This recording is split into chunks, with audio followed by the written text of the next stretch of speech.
in this course. Thank you. Yeah. Thank you, Tanmay sir. And this was one of the longest introduction I've ever had in my life. It's Um, I want to only introduce to myself now. yes. I am Tanmay sir's student. That's it. Simple. Let's simplify the whole concept here. We forget because anyways we will not remember everything that you read. I feel that the more practically whatever you apply is more logical. These are all okay. You can collect so many certificates, but if you don't apply, and that's my role today, I feel. When I was thinking about this class, I was thinking that let me give you some toolbox in such a way that you can really apply and let it not just stimulate you intellectually that, oh, I received some new knowledge, but let's see how we can convert it into practical application. So thank you, Tanmayji, for this wonderful opportunity. This subject has been very close to my heart since few years now.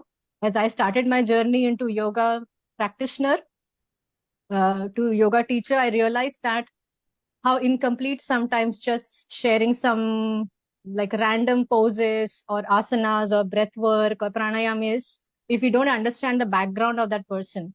And that was my interest where I wanted to learn counseling course. So I did that with Tanmayji in the I think last year at some point.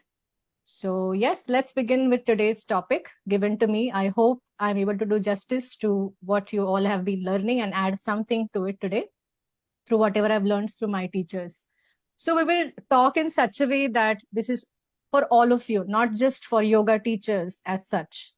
But if you are yoga teachers, I'm definitely sure it will add on to a lot of your knowledge and how you can help others. At the same time, we will also try to understand that how we can practically apply this in our lives. Because one thing I've realized that when you are on the journey of helping others, if you don't help yourself regularly, it is like a burnout situation in long run. So it's very important that through this, everything that I share, you also try to hear it from two perspectives together.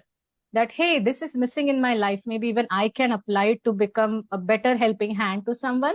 And second can be, oh, okay, good. I can do this with my participants or yoga students or counselees or whoever.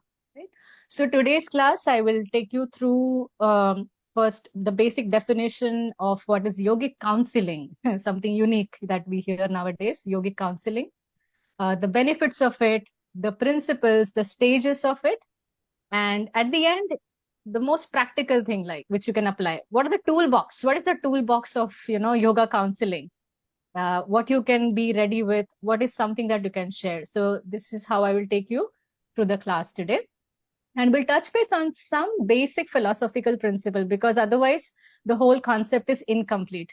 There are a lot of philosophical concepts coming from yogic scriptures like Yoga Sutra, but I thought let's keep this class a bit more practical and easy and not go so deeper into that. However, we'll touch base on certain points coming from the scriptures, which defines our personality as holistic. So let's begin. I hope you all can see me and my screen is audible. Sorry, my screen is visible. Great. Okay. So, what is yogic counseling? It is a unique approach where some teachings are drawn from the ancient wisdom of yoga, which touch bases on both mental and emotional aspect of our being. We already know that yoga is physical in practice, some asanas that many people keep saying. For many people nowadays, yoga means only asanas. But actually, if we have dwelled deeper into the philosophy part, we know it also touch bases deeply about mind. What is mind? And why mind gets disturbed? What are the prakritis of mind? So it touch bases on all of those aspects. So how we can make it more practical in today's world is it integrates beautiful yogic principles around mind, philosophy, and some modern counseling techniques to address the wide range of challenges, whether it's stress, anxiety, depression, traumas, even basic pain, aches, any kind of physical ailments. One thing that I want to know from all of you, I just don't want to make it very much like one-sided thing. How many of you agree that if I am in stress, I have some pain and aches in my body sometimes, or lower back pain especially? Or if I am physically really not well, my mind also goes crazy, clouded and foggy. Do you all agree? You can just say thumbs up. I'm seeing so many of you here. So Yes, agreed. So this is a no-brainer that we do have connection with our body and mind. This is what we need to explore for our own selves and also while we are dealing with others. Now, one thing you might have seen on nowadays, too much on social media, that everybody keeps talking about 5 poses for this thing, 5 asanas for that thing. It's nice. It's good for views. It's good for likes. It is very good for your, channel and all of that promotional thing because everybody is looking for quick fixes. However, one thing that I want to tell all of you today on this forum that we cannot give asanas, movement, breath work, just like how we give medication to someone with headache. That, okay, what is that medicine? Dolo, right? Dolo is a popular medicine for headache, maybe. Okay, आपको headache hai, you have Dolo. That's it. Yoga does not work, or yoga asanas don't work like that. Oh, you have constipation? Just do Pavan Muktasana, your life will be good. The benefit will be only 10 to 20%. But when the benefits will be enhanced, let's see that in the next slide now. Let's understand one beautiful approach coming from the ancient scriptures of Taittiriya Upanishad, one of the book. Okay.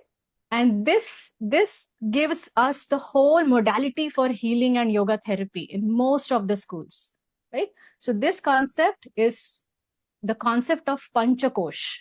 I'm sure many of us might have heard of this, but today we will again systematically put this into a nice toolbox kind of a thing, that how am I going to address somebody by understanding them as a whole person, not just something to do with their energy body or mental body. First of all, I'm just quickly going to ask here, how many of you have heard this concept? Oh, okay, let's put it other way. How many of you have not heard this concept? So that gives me an idea of how much to go into the depth of things. How many of you have not heard? Okay, good.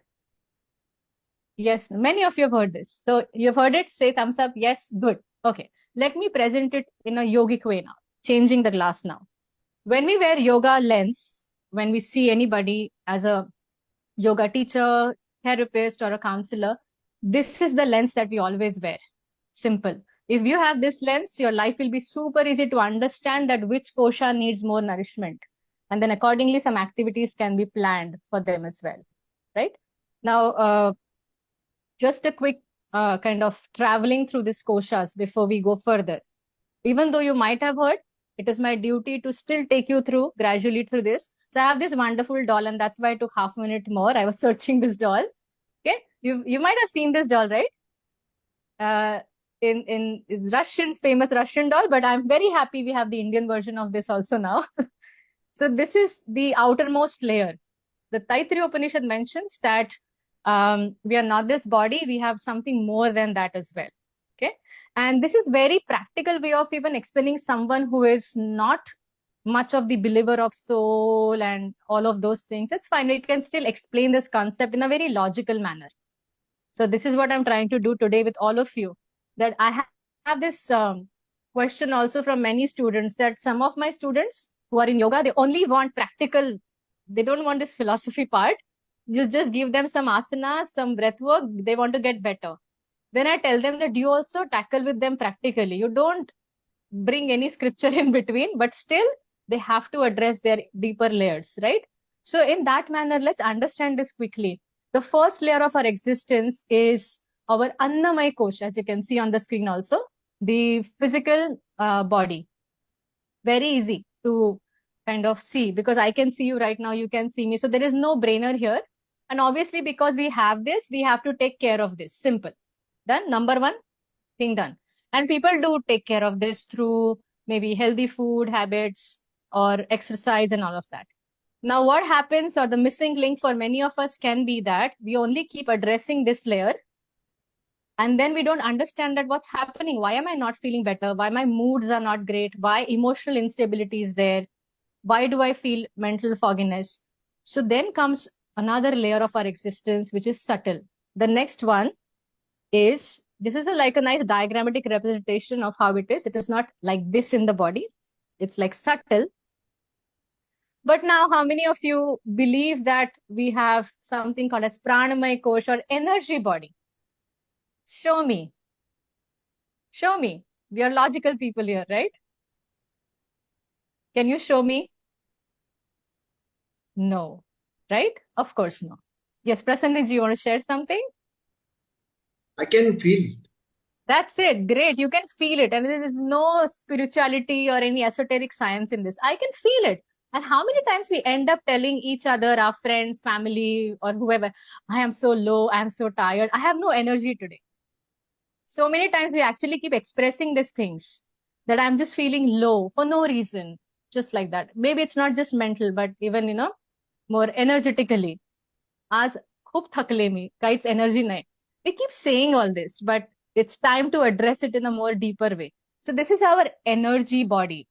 Sometimes this is also not, getting its nourishment, the quota of its nourishment and vitamins and minerals that it requires. I'm just saying vitamins and minerals. It's not what it needs. Just saying the portion, the nourishment it doesn't get. And because it's